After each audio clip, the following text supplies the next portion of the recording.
Hello friends, आप सबका स्वागत है हमारी चैनल GBSF पे good versus bad, success versus failure. तो फ्रेंड्स, आज हम जानेंगे एक सक्सेस स्टोरी के बारे में, सक्सेस स्टोरी ऑफ निरमा।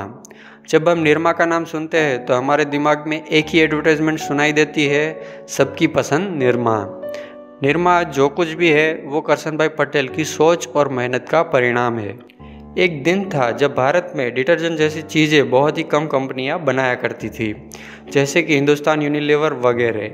उस टाइम पे डिटर्जेंट जैसी चीज़ें इंडिया में मिडिल क्लास और लोअर क्लास के लोग इस्तेमाल नहीं किया करते थे, सिर्फ हाई क्लास के लोग ही इसका इस्तेमाल किया करते थे। क्योंकि उस ज़माने में डिटर्जेंट की कीमत 13 रुपये पर केजी हुआ करती थी, जो आमतौर पे लोअर क्लास के लोगों के लिए ज़्यादा थी। इस पॉइंट को करसन भाई ने पकड़ा और एक ऐसा डिटर्जेंट मार्केट में पेश किया जो आज भारत के हर क्लास के लोगों के घर में इस्तेमाल होता है। आज निरमा डिटर्जेंट का मार्केट शेयर 38% से भी ज़्यादा है, जो कि वाकई में एक अपार सफलता है। आज निरमा का मार्केट रेवेन्यू 7,000 करोड़ है और 18,000 से भी ज़्यादा लोग निरमा में काम करते हैं। निरमा आज की डेट में निरमा डिटर्जेंट के अलावा कंज्यूमर प्रोडक्ट्स में सॉफ्ट्स, डिटर्जेंट्स, एडिएबल सॉल्ट और सोर्सिंग प्रोडक्ट्स का निर्माण करती है। कंज्यूमर प्रोडक्ट्स के अलावा निरमा इंडस्ट्रियल प्रोडक्ट्स में LAB, linear alkyl benzene, AOS, alpha olefin sulphonate, sulphuric acid, glycerine, soda ash, pure salt, vacuum evaporated iodised salt, SSP, single super phosphate और sodium silicate का निर्माण करती है। सो फ्रेंड्स, आज हम जानेंगे कि निरमा की शुरुआत कैसे हुई। निरमा के जनक है करसन भाई पटेल। करसन भाई खोड़ीदास पटेल का जन्म साल 1945 में रूपुर, महसाणा, गुजरात में हुआ था। उनके पिता किसान थे।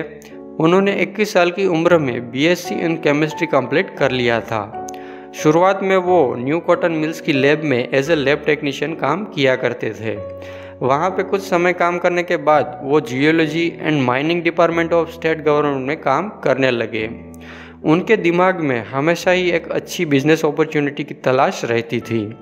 तभी उनके दिमाग में डिटर्जेंट की बात आई। उस वक्त जैसे कि हमने बताया, डिटर्जेंट सिर्फ हाई क्लास इंडियन ही यूज़ किया करते थे और कुछ MNC ही डिटर्जेंट बनाया करती थी, जैसे कि हिंदुस्तान यूनिलीवर। करसन भाई ने ठान लिया कि वो डिटर्जेंट बनाएंगे और बेचेंगे और उनका टारगेट होगा लोअर क्लास और मिडिल क्लास के लोग। इसी बिजनेस अपॉर्चुनिटी को ध्यान में रखते हुए वो डिटर्जेंट बनाने का एक्सपेरिमेंट करने लगे। वो सोडाइस और कुछ इंग्रेडिएंट्स को अलग अलग मात्रा में मिक्स करके डिटर्जेंट बनाने की कोशिश करते थे।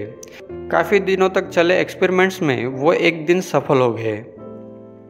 अब उनके पास डिटर्जेंट्स तैयार था, पर उन्हें अपने डिटर्जेंट के लिए एक अच्छा नाम चाहिए था। उनकी एक बेटी थी जिसकी कुछ समय पहले एक कार एक्सीडेंट में मृत्यु हो गई थी। उसका नाम निरुपमा था। निरुपमा के नाम को जिंदा रखने के लिए करसन भाई ने डिटर्जेंट का नाम रखा निरमा। MNC कंपनी के डिटर्जेंट्स की प्राइस थी करीबन 13 रुपये पर केजी, पर निरमा की कीमत थी 3 रुपये पर केजी। वो खुद 10 बाय 10 फुट के कमरे में इसका पैकिंग करते थे और हर रोज़ ऑफिस जाते वक्त 15 से 20 पैकेट बेचा करते थे। उनके पास अच्छी खासी जॉब थी, पर उनको इस तरह से घर घर या दुकान दुकान जाके पैकेट्स बेचने में कोई शर्म नहीं थी। धीरे धीरे रूपुर में निरमा डिटर्जेंट फेमस होने लगा, मार्केट बेस बढ़ने लगा। करसन भाई ने अगले 3 साल तक इसी तरह से डिटर्जेंट बेचना कंटिन्यू रखा। 1972 में जब वो 100% श्योर हो गए निरमा डिटर्जेंट को लेके, तब उन्होंने नेक्स्ट स्टेप लेने का तय किया और जॉब छोड़ दी। अहमदाबाद के आसपास वर्कशॉप में एक दुकान शुरू की और कुछ ही समय में निरमा गुजरात और महाराष्ट्र में फेमस हो गई। 1985 तक तो निरमा देश के कई हिस्सों में फेमस हो गई थी। ये जर्नी काफ़ी साल चली और तकरीबन 18 साल बाद निरमा ने एक और प्रोडक्ट लॉन्च की, जिसका नाम था निरमा सुपर डिटर्जेंट। इसके तुरंत बाद निरमा ने ब्यूटी सोप लॉन्च किया और फिर धीरे धीरे निरमा एक्सपेंशन की ओर आगे बढ़ी। 1994 में कंपनी स्टॉक एक्सचेंज में भी लिस्ट हो गई। 1999 तक निरमा एक ऐसी ब्रांड बन गई जो कई सारे डिटर्जेंट, सोप्स और पर्सनल केयर प्रोडक्ट्स बनाती थी। साथ में निरमा की प्रोडक्ट्स फॉस्फेट फ्री होने की वजह से एनवायरनमेंट फ्रेंडली थी। फ्रेंड्स, निरमा की प्रोडक्ट्स हर घर में पहुंच पाई, उसके कुछ मुख्य कारण हैं। उसमें से पहला यह कि निरमा ने डिटर्जेंट की हाउसवाइफ फ्रेंडली एडवर्टाइजमेंट की, जैसे कि सबकी पसंद निरमा।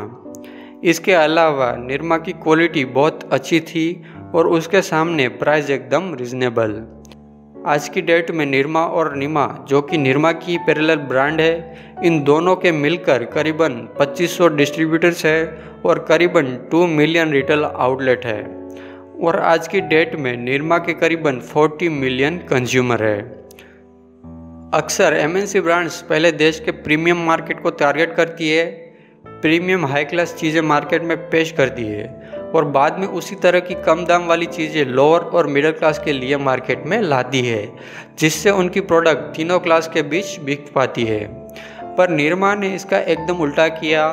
उन्होंने पहले लोअर और मिडिल क्लास मार्केट को टारगेट किया और जब उनकी प्रोडक्ट्स इस मार्केट में फेमस हो गई, तब उन्होंने बाद में अपर क्लास के लिए टॉयलेट शॉप जैसे कि निरमा बाथ और निरमा ब्यूटी शॉप और प्रीमियम क्लास डिटर्जेंट में सुपर निरमा डिटर्जेंट लॉन्च किया। और आज शॉप मार्केट में निरमा शॉप का हिस्सा 20% है और डिटर्जेंट मार्केट में निरमा डिटर्जेंट का हिस्सा 38% है। करसन भाई पटेल से एक और चीज़ सीखने जैसी है और वो है एक्सपांसन।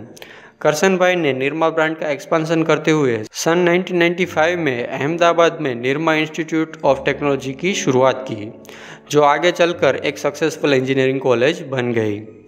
करसन भाई को साल 2010 में पद्मश्री अवार्ड से भी नवाजा गया था। तो फ्रेंड्स, ये थी निरमा की सक्सेस स्टोरी। उम्मीद है कि आपको हमारी वीडियो पसंद आई होगी। प्लीज़ हमारे इस चैनल को नए नए वीडियोस के लिए लाइक, शेयर और सब्सक्राइब करें। Thank you.